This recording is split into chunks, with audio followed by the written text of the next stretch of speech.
కూడా మహారాష్ట్ర రేట్లు ఎంత, కర్ణాటక రేట్లు ఎంత, తమిళనాడు రేట్లు ఎంత అన్నీ తీసుకొని మొత్తం దానికి ఒక ప్రాబ్లం సాల్వ్ చేయడానికి ఒక ఫార్ములా చేసి అది దిల్ రాజు గారికి చెప్పడం జరిగింది. ఇది వాస్తవం. తర్వాత అనుకోకుండా మరుసటి రోజు గవర్నమెంట్ ఎంటర్ అవ్వడం, గవర్నమెంట్ ఎంటర్ అయిన తర్వాత ఏమేమి జరిగాయో ఏంటేంటో అవన్నీ కూడా నేను మీకు చెప్పాల్సిన అవసరం లేదు, చాలా జరిగాయి. కాకపోతే ఏంటంటే అప్పుడు లేబర్ కమిషనర్ గారి దగ్గరికి ఫస్ట్ వెళ్ళింది ప్రొడ్యూసర్సే. వెళ్ళిన తర్వాత ప్రొడ్యూసర్స్ వెళ్ళి ఏదో కంప్లైంట్ ఇచ్చారు, తర్వాత వాళ్ళు వెళ్ళిన తర్వాత అంతా మాట్లాడడం జరిగిన తర్వాత లేబర్ కమిషనర్ గారు ఓపికగా కూర్చొని రాత్రి 11 గంటల దాకా ఇద్దరిని ఒప్పించి మాట్లాడి ముందు షూటింగ్స్ చేయండి అని షూటింగ్స్ జరపడానికి అందరినీ యునానిమస్గా మాట్లాడడం జరిగింది. దాంట్లో 100% ధన్యవాదాలు లేబర్ కమిషనర్ గారికి, అలాగే రేవంత్ రెడ్డి గారికి. కానీ నాకు ఇక్కడ ఒక్క మాట, నేను అక్కడ కూర్చున్న పెద్దలను అడుగుతున్నా, మొత్తం టోటల్గా పెద్ద ఆయన 3 రోజులు 4 రోజులు ఆయన టైం వేస్ట్ చేసి ఆయన మనం వెళ్ళి రిక్వెస్ట్ చేసుకొని ఆయన మాట్లాడమని, ఆయన చెప్పమని రిక్వెస్ట్ అన్నా మీరు చూడండి అన్న మాకు యూగోలో ఆయన మాట్లాడిన వ్యక్తులము.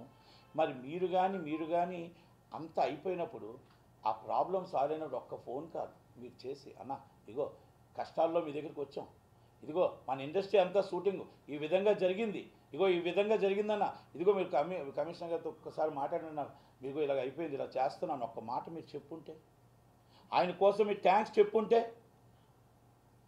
కష్టాల్లో ఉన్నప్పుడు మనం వెళ్తాం, మనకు సుఖమైనప్పుడు మాత్రం మనం వదిలేస్తాం. అందుకేనే ఈ కుళ్ళి రాజకీయాలు నాకు వద్దు అని చెప్పి వదిలేసింది ఆయన రాజకీయం. ఈ కుళ్ళి రాజకీయాలు నాకు వద్దు, ఈ రాజకీయాల్లో నేను ఉండను, ప్రశాంతంగా ఉంటాను అని చెప్పేసి రాజకీయాల నుంచి వద్దు అనుకుంది అందుకే చిరంజీవి గారు.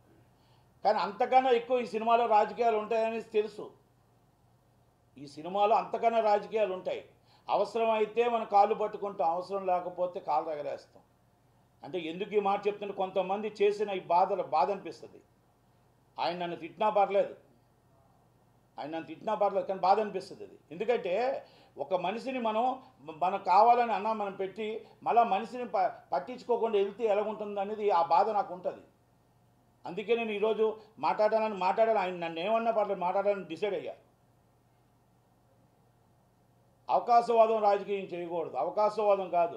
అవసరమైనప్పుడు మనం ఆ ఇంటి గడప తొక్కాం, అవసరం తీరిపోయినప్పుడు మనం ఇలాగ అటు వెళ్ళిపోకూడదు. కనుక దయచేసి ఎవరైతే వెళ్ళారో, నేను దిల్ రాజు గారిని సూటుగా అడుగుతున్నా, మీకు చెప్పారు కదా సార్, సుప్రియ గారు మీకు చెప్పారు కదా, కిరణ్ గారు మీకు చెప్పారు కదా, అనిల్ గారు,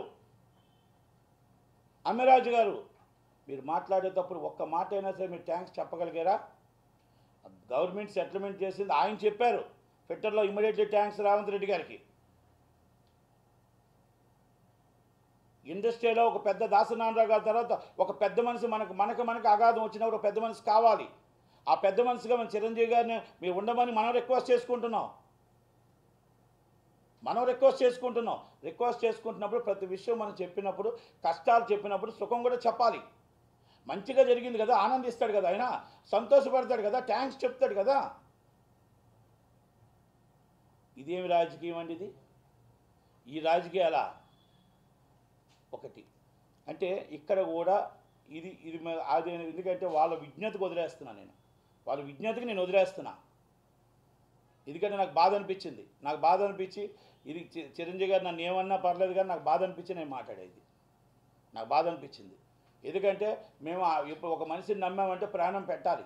ఒక మనిషి చేస్తున్నాడంటే ఆ మనిషిని పూర్తిగా నమ్మామంటే ప్రాణం ఇచ్చాలి, ఉండాలి. అంతేగాని మనం అవసరమైనప్పుడు వదిలేయడం కాదు ఇది. నాకు రాజకీయం తెలియదు, చిరంజీవి గారికి అసలు రాజకీయం తెలియదు, మాకు తెలియదు రాజకీయం, మాకు ఈ డబుల్ గేమ్లు మాకు తెలియవు.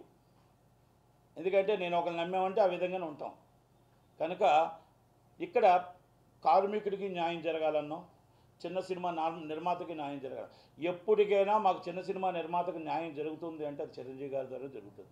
ఎప్పటికైనా మాకు మల్టీప్లెక్స్లు 20% ఆక్యుపేషన్ గవర్నమెంట్ జియో పాస్ చేస్తుందంటే అది చిరంజీవి గారి వల్ల అవుతుంది. ఎప్పటికైనా ఐదో షో మాకు 2.5 షో వస్తుంది అంటే